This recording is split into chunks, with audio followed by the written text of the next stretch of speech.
Jason, I've got 100 grand here. You can have it in 40 years or you can have it now. What are you going to say? This is like the neglected child of all first home buy benefits. The pension age will keep increasing, right? So now I think it's 67. Yeah. By the time, say, you and I, mate, right, 75. Welcome back to Property Now, where today we're talking about buying property with super. Can I buy property with my superannuation? What is super? Is it possible? Let's talk about it. There's nothing. Why are you even holding that? There's no notes on that. There are no notes. It's just a picture of my kids. So I remember. No, it's not. It's notes. But if I'll go with the joke. Why do you get notes? We don't. It's a picture of my kids, so I remember what I'm doing this for. You're part of. You're actually part of. You're not just the host. You're part of the discussion. Fuck, you wish I was part of the discussion. It's about you two today. Fair enough. I want the brains arguing. Fair enough. Today we are talking about an article. There was an article on savings.com.au that has inspired this conversation. The title of the article, boys, home buyers tapping into super could inflate house prices by 74K. And this is what inspired the topic of discussion today. No Zaz today, unfortunately, so you got me as the host, Michael. Oh, man. I know, terrible. Bring What back a Zaz. terrible start. But Zaz is on her honeymoon. Hitched. On her honeymoon. She's been hitched. She's on her honeymoon. She'll be back next week, don't worry. But I've got the two brains here, and I'm glad that you two guys are going to be able to do some battle on this topic about super, and should we be able to tap into our super to buy property? Will that help the housing supply issue? So let's get started, right? Super. Do we want to talk about the history of superannuation? Chriso? Yeah, I think it's good to touch on how super started, why is it there, why is it in place. I think when we were talking about this yesterday, you had some really interesting comments on why it's in place. But really it started, there's been various versions of it from even the 1800s with pension funds in Australia and whatnot. But from 1992, I believe it was, the Keating government put in place a compulsory contribution that needed to be provided. At the time it was 3%. It's evolved, particularly under the Howard government, to being 9% of your gross salary being paid into a compulsory fund that you effectively, in essence, can't touch until you retire. There's ways that you can touch on it, which we're going to get into this episode. And up until 2025, that rate is going to 12% of your income that has to be compulsory put into your superannuation fund. So that's a little bit of the history as to what the rates are and what it looks like, and I think why they've done it, and I think there's some interesting points as to why you might want to even touch on it. Look, it makes a lot of sense. And just for the couple of American listeners who live in our YouTube comments, superannuation in Australia, for you guys, it's 401k. So that's what you'd compare it to, right? So it's the government mandated savings for your future, for your retirement. Because what basically the Keating government did in 1992 was they realised that the population was ageing. We were living longer. The older population was growing. So he sort of foresaw that government, taxes, etc., we could not sustain the pension for the growing aging population. It would probably be impossible. It would be very difficult to do. Because we're living longer and we need to support the older people or the retired age, and that's costing taxpayers a lot of money. Exactly right. So super is forced savings for your retirement. You build up your super throughout your working life. When you retire or after retirement age, which is now I think 65, you can access that super and you can retire and live the rest of your life off your super. So that's really where it started. So it's basically Paul Keating and the government saying at the time, we don't trust you guys to be able to save for your future. So we're going to make you save. And we're going to lock a portion of your income away every year. It probably makes sense because I think back to 20-year-old me isn't thinking about 65-year-old me. I may be thinking more about it these days, nearly 40-year-old me is thinking about that. But as a 20-year-old, you're not thinking, hey, I need to lock some money away so that when I'm 65, I can go for that early bird special at the RSL. We're not doing that. So that's really the genesis of super. Jace, anything to add to that? Look, 100%. Look, I think the idea is really good. But I think even from the time it started, I don't know whether they've done a really good job in terms of communicating to people how to manage it well, right? Because you guys would all remember when you start working, man, you'd have like 5, 6, 7 super fund accounts. Yeah. Every time you got a new job. Every time you change jobs. Right. You got a new super fund account. You got another job, you got another account, right? And then you've got bits and pieces here and there being charged admin fees, right? It's like leakages here and there. Yeah, you got insurance policies. I know now that there's a bigger focus on making sure people can consolidate their super. You can find where you have your super, put it into the one fund. There's lower fund costs, but not many people really look at it, right? It's like the same thing that you're talking about. It's when you're younger where I think it's really important to understand and look at it, because the contributions in the beginning make the biggest difference. Yeah. Right. When you realize at 40 and you haven't, for example, salary sacrifice, haven't put money into super, make sure you save money in your super, having the one account, not having 7 different accounts being charged admin fees everywhere. So you consolidate the accounts. Correct. Right. Choosing the right investment plan. I think that's really important. So I think there needs to be more even awareness even now in education, because I would imagine if you talk to a younger person today, it's still not very relevant to them. Well, I remember a time where I had like 3 different super accounts flying around, and I eventually consolidated those. But you're right, super is about the compounding effect. Like in any investing, if you're investing in property, you're investing in shares, it's all about the compounding over time. So if you're building this up over decades, then those investments, because super is invested for you. Correct. Right, so that is going to compound over time. And when you're younger, you can choose if you want to be more, if you want more risky sort of investments, or if you want to be more risk averse. So usually the advice is, if you're younger, be a little bit risky because you got time. Correct, but I reckon most of people don't even look at that, right? So they're just going, and the super fund will look at, based on your age, you're in this category of risk and reward. But people don't actually look at what is my super invested in. And people should. I mean, the stat, as of June 2023, in Australia, there was 3.5 trillion in assets in superannuation funds across the board. Yeah. This is a huge number, and that's forecast to grow to 10 trillion by 2040. So we're talking huge amounts of assets, and that's going to be the largest asset pool in Australia by 2040. Yeah. And I guess that takes us to the topic of discussion today. So the opposition, in government, opposition have proposed policy which would allow first home buyers early access to up to 50K of their superannuation. So all that money's there. How are we going to help people buy property? How are we going to help first home buyers in the market? We've tried first home buyer grants. We've tried all these things. What's next? Is it super? So is it a good idea to be able to tap in to 50K of your super early in your working career, just so you can get into the property market? And that's that's the discussion, really, the crux of the discussion today.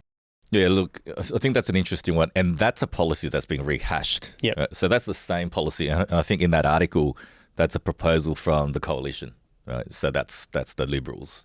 And that's the same policy they took to the 2022 election, right? Which they lost. Which failed, yeah. Right, because that was coming up against Help to Buy from the Labor government. So I think the article doesn't go into too much detail in terms of the exact policy, but I still remember when back in 2022 they were talking about it. It was pretty responsible in the fact that they were saying that you could take up to, let's say, 50 grand out of your super, right, to buy the property. But when you sold your property, if your property increased in value, you would then, in that same proportion, return the money back into super. Same proportion, so it's not 50 grand. Yeah, correct. If your so let's say property it doubles, it's 100 grand you got to give back. So you put 100 grand back into super, like right? So that was quite interesting to ensure that it didn't erode the later or future investments or balance of your super fund. So it's kind of like you're temporarily getting the money to help you get into the property market. And as you ride the wave of capital growth and your property going up.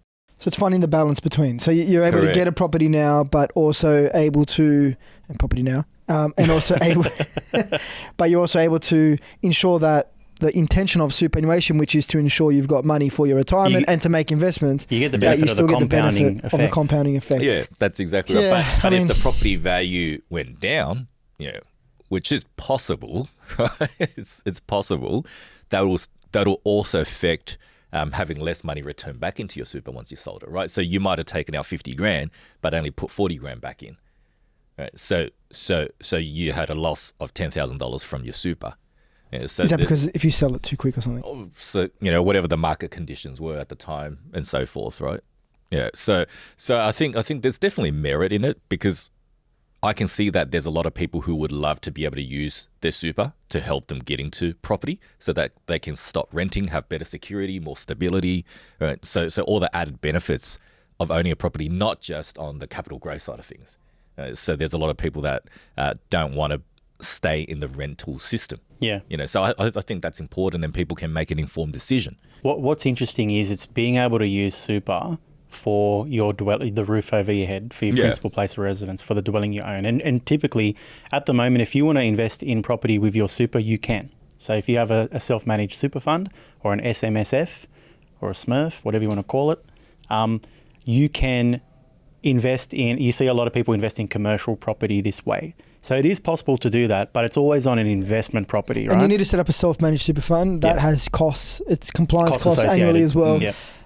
It's usually a structure that you need to have set up, and that's effectively you're managing yourself. But there's definitely some certain rules that you need to abide by. So, for example, if you buy a residential property, you or your relatives or your family can't live in that property.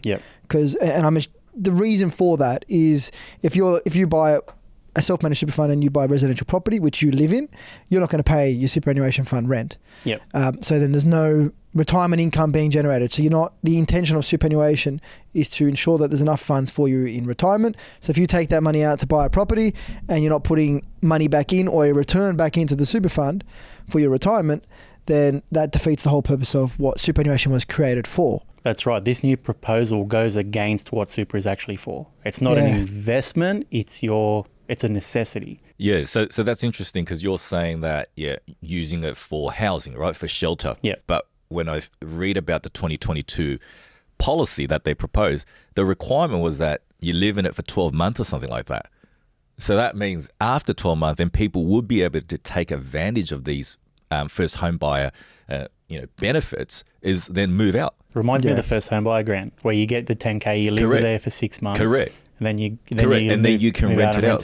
So is that really, putting housing back on people's mind that it's essential shelter housing, or are you going to have people using this as an opportunity? You know what? I'll access my super, I'll buy a property, but my real long-term intentions is to rent it out. I'll satisfy the requirements so I don't break any rules in 12 months' time. That's not a very long time. And then you rent it out. Where's that rental money going? Right. Yeah, correct. So that rental money is not going back into the super. Isn't that a reason? Who's going to govern that? It's a reason against, because part of this article on savings.com, and we will pop it in the show notes for anyone to read it themselves, but they're saying that it could inflate house prices by 74K. And I think that's where this sort of point stands, right? Because we mentioned it already, like the first home buyers grant, what did that do? It inflates prices at the lower end. Because if I'm a first home buyer, right? Say I'm a first home buyer, I go speak to Jason He, my amazing mortgage broker, and we decide that, he's the man, we decide that my budget should be between 650 and 700K. So I'm going out there looking for a 650, 700K property.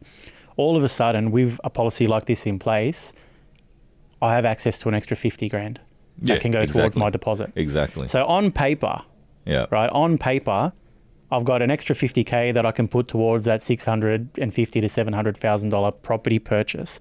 But we all know in reality, it doesn't work like it does on paper.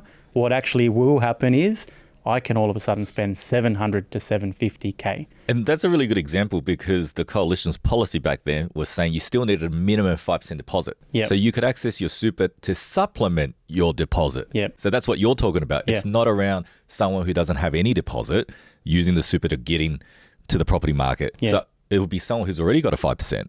Now I've got a 10%. Right, so I'm pushing my budget up, like what you're saying. And it's inflationary. And that's right. So what the backlash here is that, sure, everyone would love to use money now.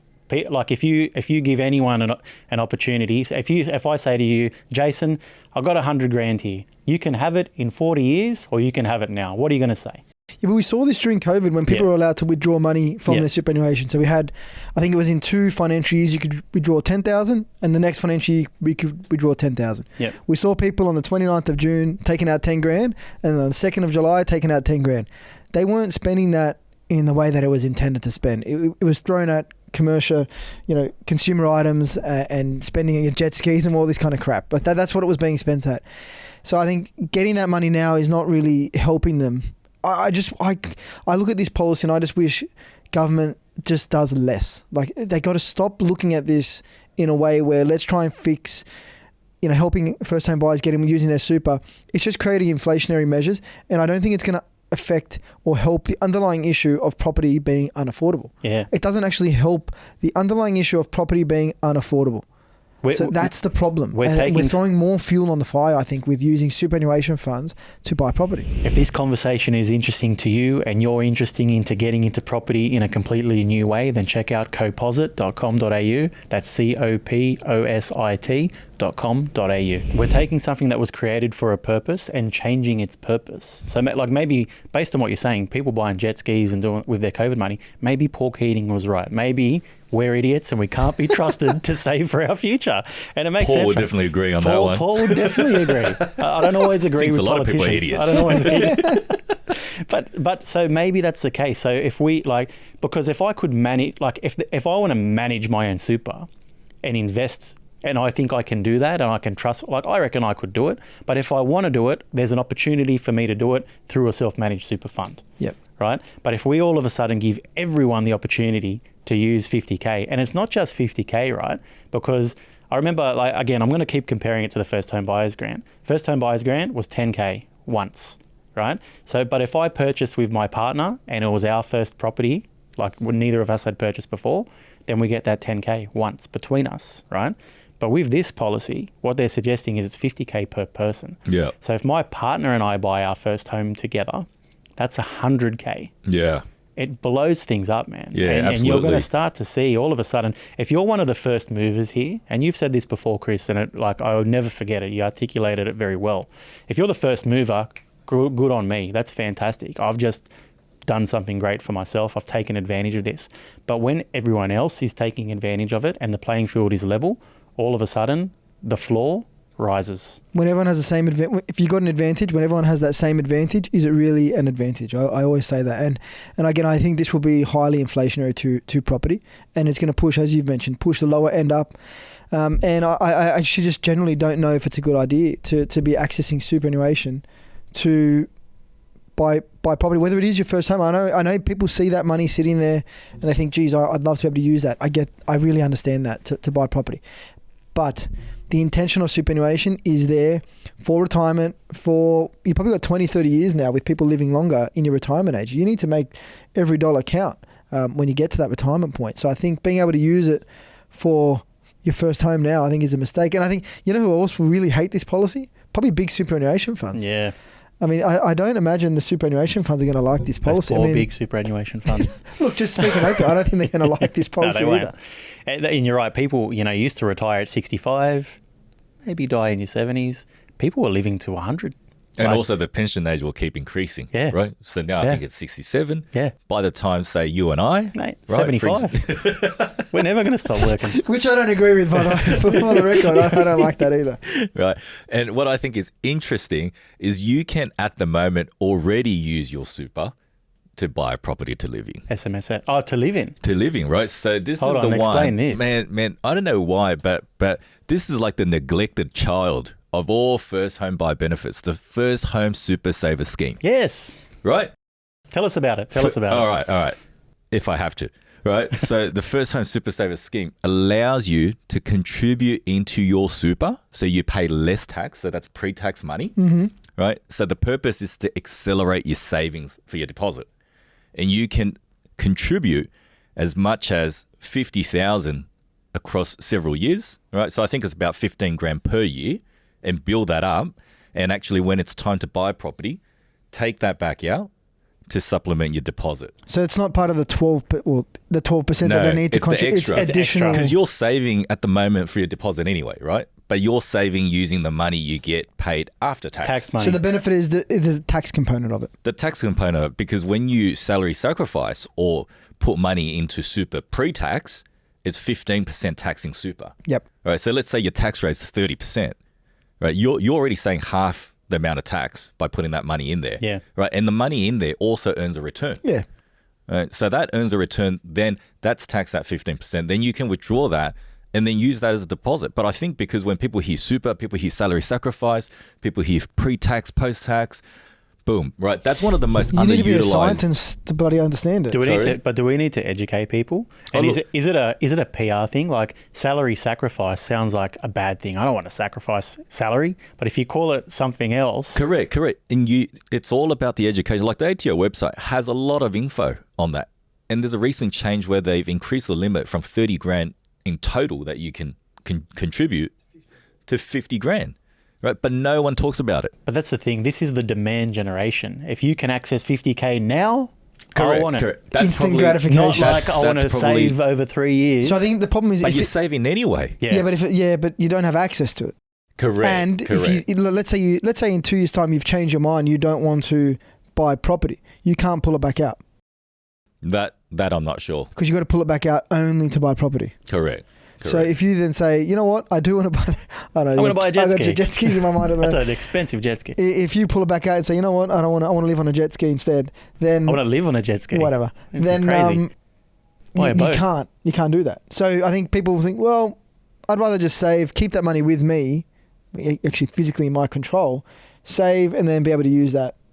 I mean, that's an interesting point. I wonder if people even get into that level of detail that they've examined it. Because I really think there's not much PR on this No, I reckon people do, because particular benefit. It's a complicated strategy as it is. So I think probably people that are prepared to go into the detail on it look at this particular strategy and see how difficult it could be, and if there's a change of mind, that it's a difficult one. It comes back down to the trust. Can I actually manage for my future? Because I thought about this last night. Like, what if, and this is purely hypothetical, but if I could pull out all of my super and stack it against my my loan in an offset account, I'd love to be able to do that, right? I would save maybe $1,200. I can't maths off the top of my head. Maybe $1,200 a month. I would save on the interest on my home loan over a period of time. So let's break that down, right? What do I do with that $1,200 a month? If I actually spend it. If I actually, keep stacking that up in my offset account, that's great for my future. You're never going to do that. If I keep paying off, if I pay an extra $1,200 a month on my home loan, that's great for my future. If I invest it in an ASX 200 ETF, realistically, what do you think you'd actually do? I'm taking the kids to Disneyland is what I'm going to do, right? I'm buying a new car. I'm buying a jet ski. I'm living on a jet ski, Chris. That's what I'm doing. So like the thing, and I'm not saying I would do that. I would probably be responsible, to be fair. But a lot of people aren't going to do that. When you have the money, you spend the money. This is our mindset. Like this is what we do. So in that case, would it be better then to use the scheme because it's helping you save for your deposit, right? And you don't have access to it, like what you're talking about, right? Because you're saying that when you have access to the money, you might change your mind and be tempted to use the money. That's the thing. So if you're locking it up in your super and your goal is to buy property, look, unless that goal really changes, for the long term, like I really think that this scheme is good to help people and plan ahead. So if you're saving and you're thinking that in 3 years or 4 years' time that you're going to get to that goal or that's the plan, then you can start doing that today, right? But definitely you're right. There's no immediate help.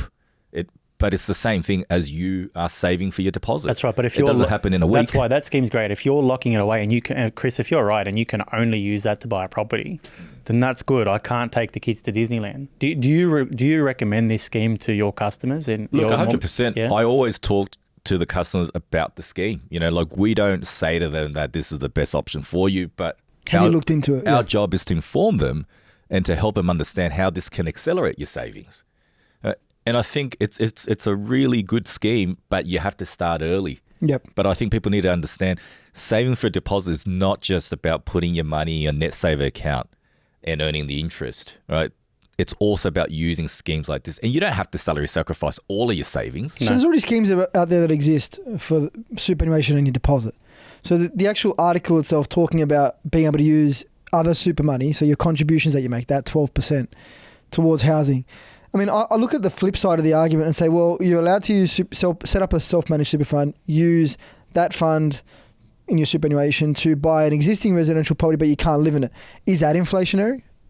Like isn't that inflationary as well?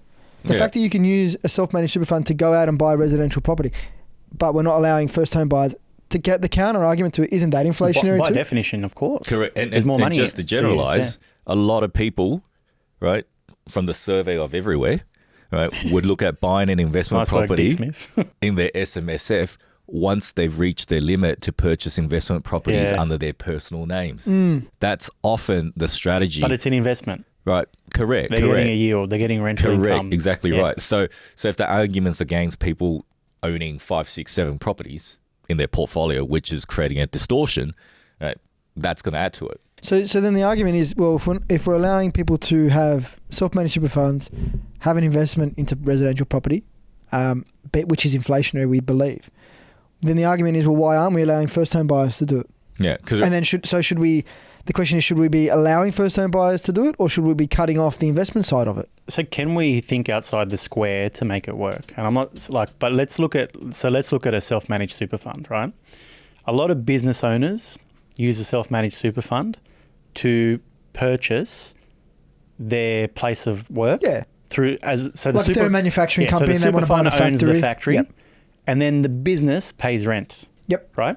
So that is two parties, and this is completely legal, but that is two parties. One party owns the property, the other party pays the rent, but both parties are effectively the same person. Yep. Is there a way we can do that with property where you can buy a property for you to live in, but you pay yourself rent that goes into your super fund? It's happening. So if you buy, it's the same thing. So if you're buying an investment property and that's residential, that tenant, which is non-related at the moment, is paying rent. Yeah, that's happening. So what if you want to live there? You flip it and that person, so yourself paying rent to your own. That's exactly what I'm saying. If I'm a first home buyer, I use super to buy my first home, but I have to pay myself rent to into my super account so that super account is yielding. Yeah, look, I mean, that's one option. Like another one could be making sure that if you're using your super to buy your owner-occupied property, yep, you have to keep it as an owner-occupied property. You can't just go live in it for 12 months and then change it to an investment. Yeah. Right. Or there's got to be some rules around it, because at the moment, the first home loan, the first home guarantee, where the government is your guarantor and you only need a 5% deposit, the rule is you got to keep living the property as an owner-occupied. So the moment you change and your LVR is not at 80%, you're going to pay the mortgage insurance. Yeah. So it's not like I just get it, I live in for 12 months, then I can get out of it, and I've got an investment loan for 95% with no LMI. And digging the scenario you're talking about is the super fund owns the property. Yep. Right? Yeah. So, I mean, people will say, well, no, what do people actually want? Are they wanting it to be owned in the super fund? Or are they wanting that's true. So what's the outcome? Are people wanting it to be owned in the super fund and buy a property so they can live, or are they wanting to be able to use the super funds now to buy a property in my personal name to get an advantage now? What are people trying to do? Because mind you, you can't use the equity if the property's in super. Yeah, it's in super. Yeah, so compared to personal names or whatever, so outside of super, the value of the property goes up. You can borrow against the equity. In the super buy fund. a jet ski or do something more responsible, buy another property, whatever. But you can't do that when it's a self-managed super fund. It goes back to the Profits starting go back point. to What is this for? What are they doing this for? So people can buy their first home. Well, that's what I think we need to dig into. Yeah. So a first home buyer is doing it for the shelter purpose, or they're doing it for the investment. Well, that's the thing. If it's for an investment, they can already do that via an SMSF. If it's for shelter, this is what it's for. It's so people can purchase a home to live in. And if that's the case, then that's where they're thinking. So does the policy need to shift? Instead of having money being pulled out to use as a deposit to purchase a house, it's being enabling people to be able to, maybe they can salary sacrifice more into their super fund to be able to buy a property and it's owned by their super fund that they can live in. And that's what's happening with the salary sacrifice. Well, right? correct, because you've got that now. So I think maybe you're just tweaking what you have existing. Because the issue with all of these government policies is, it's like the Kerry Packer example, right? With taxes, you always introduce new stuff, but you don't get rid of the old stuff. They don't repeal the old. Yeah. So you're just adding more. This, why don't you just change it, make some changes? If this is not as effective, the first home super saver scheme, and people are not taking it up, have a look at the reason why. Is it the education? Is it the understanding, the marketing, right? Or maybe change certain aspects of it. Allow people to take the money back out, for example, if they decide they don't want to buy property anymore, or they're moving overseas. The compliance side of this. So let's say millions of people are doing this. Who's going to confirm the compliance? At the moment, with the current, who's going to make sure it's market rent? No, I'm talking like, let's say we go down that new policy where, I'm 25, I've got X amount in super.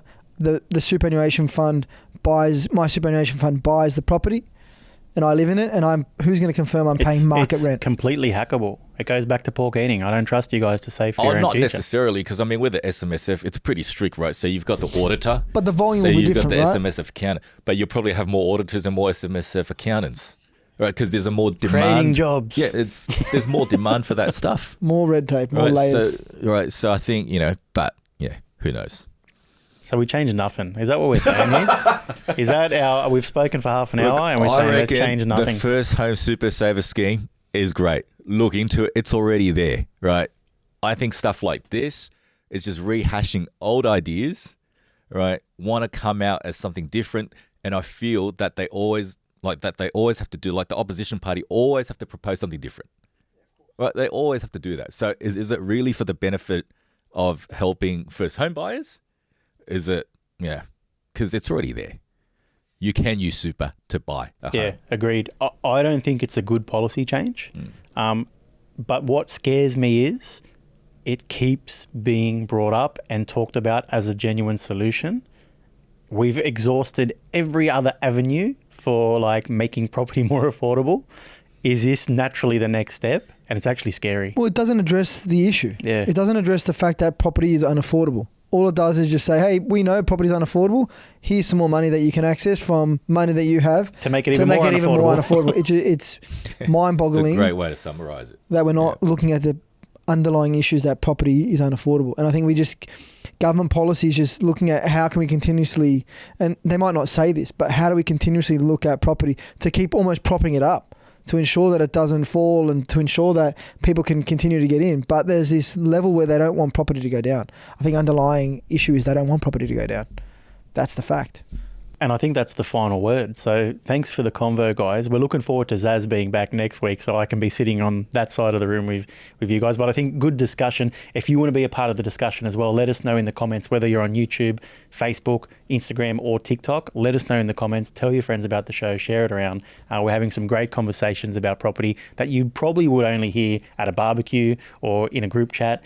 So we're very proud of that. So make sure you join us next week. Zaz will be back. Thanks. This has been another episode of Property Now.